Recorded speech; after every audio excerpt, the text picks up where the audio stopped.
everybody, and welcome to another episode of Fridays from the Farm with me, Farmer Chris. It's been an awesome week with our STEAM students. Weather's been here and there, but we've still been able to make it through it. We had sunny days, we had rainy days, which means that that's what it was, and here we are. So, I want to take you around and share some of the things with you. One of them, most notably, is this green area behind me. You might not recognize it because it's grass growing.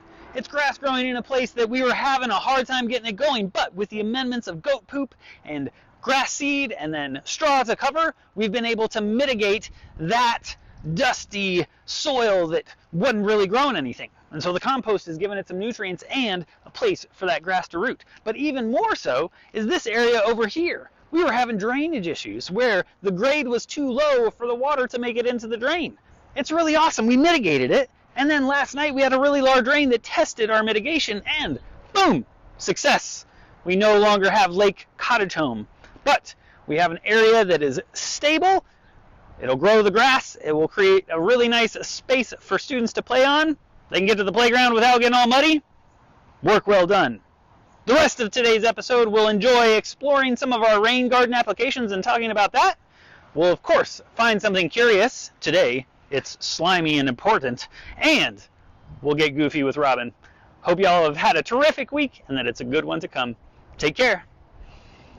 Hey everybody, here we are at the rain garden at Brookside, and you can see that we got enough volume of rain that we have water pooling up. And this is the exact purpose of a rain garden, is we have a volume of water that once the ground is saturated, the ground cannot accept anymore. It can't absorb anymore. So this water has absorbed to the point where now it's hitting the hard pan that's underneath, that layer of clay. And so a rain garden is intentionally planted with plants that will dig down into that soil and break through that clay hard pan that we've talked about.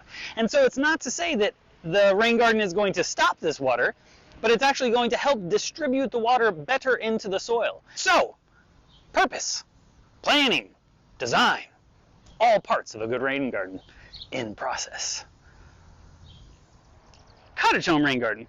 So it's really important while considering these rain gardens that we think about the concept of urban agriculture, in the sense that each one of these is a rain garden and each one has the same desired outcome, but we're approaching it differently. And part of that is because of the space we have to work in. This one has a storm sewer.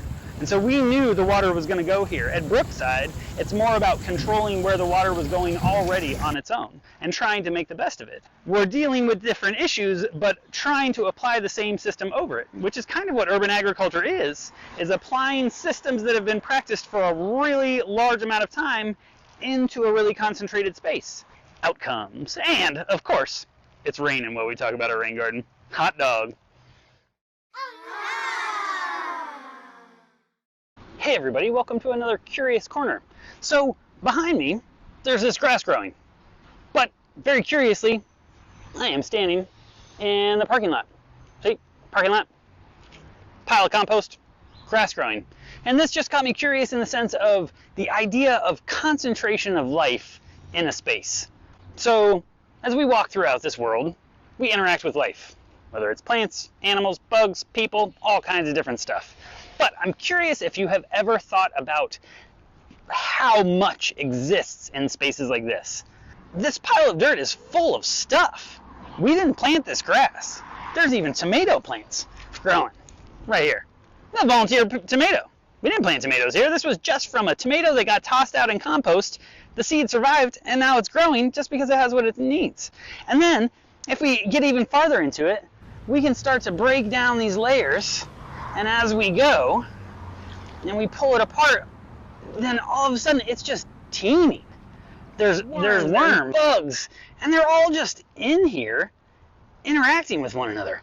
And so I'm just curious if you've ever stopped to look at the world around you to really consider what might be in a handful of earth. And how many different things. It could be a tomato seed that's not ready yet. It could be this tiny earthworm that's just getting ready to go. It could even be just a fungus growing on a root. But I don't know. It struck me curious. This pile's been sitting here and we've been using it, and every time we dump it out, more worms move to different places on our property and then are going to establish themselves there. So, just really curious. I hope that you find yourself curious too about the little things that are the big things. Y'all take care.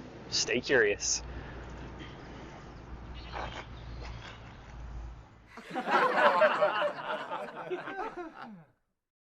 Do you know where the king keeps his armies?